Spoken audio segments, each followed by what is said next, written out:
இந்தியாவில் வரவிருக்கும் அடுத்த ஐபோன் மாடல்களான ஐபோன் 18 மற்றும் 18 ப்ரோ மேக்ஸ் ஆகியவற்றை வாங்குவது நுகர்வோருக்கு மிகவும் கடினமான ஒன்றாக மாறக்கூடும் என்று தொழில்நுட்ப வல்லுநர்கள் கணித்துள்ளனர். AI தொழில்நுட்பத்தின் அசுர வளர்ச்சி காரணமாக ஸ்மார்ட் போன்களில் பயன்படுத்தப்படும் RAM விலை 2026ஆம் ஆண்டின் முதல் 6 வாரங்களிலேயே 80 முதல் 90% வரை கடுமையாக உயர்ந்துள்ளது.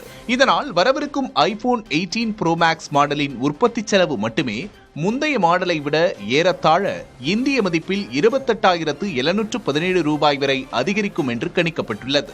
இதேபோல சிப்செட் தொழில்நுட்பம் மற்றும் மேம்பட்ட RAM செலவுகள் காரணமாக ஐபோன் 18 ப்ரோ சீரீஸின் ஆரம்ப விலை முந்தைய மாடலை விட இந்திய மதிப்பில் குறைந்தது 19,148 ரூபாய் வரை உயரும் என்று எதிர்பார்க்கப்படுகிறது. இந்தியாவில் இந்த விலை உயர்வு இன்னும் அதிகமாக இருக்கும் என்பதால் நுகர்வோரின் மாதாந்திர தவணை கட்டணங்கள் கணிசமாக அதிகரிக்கும். தற்போதுள்ள பொருளாதார பணவீக்கம், வீட்டு வாடகை உயர்வு மற்றும் குறைவான ஊதிய வளர்ச்சி ஆகியவற்றுக்கு இடையே இந்த விலை உயர்வு நடுத்தர வர்க்கத்தினரின் பட்ஜெட்டை பெரிதும் பாதிக்கும். எனவே தற்போது விற்பனைக்கு வரும் புதிய ஐபோன் மாடல்களை வாங்குவது நடுத்தர வர்க்கத்தினர் பலருக்கும் சவாலாக இருக்கும் என்று எதிர்பார்க்கப்படுகிறது.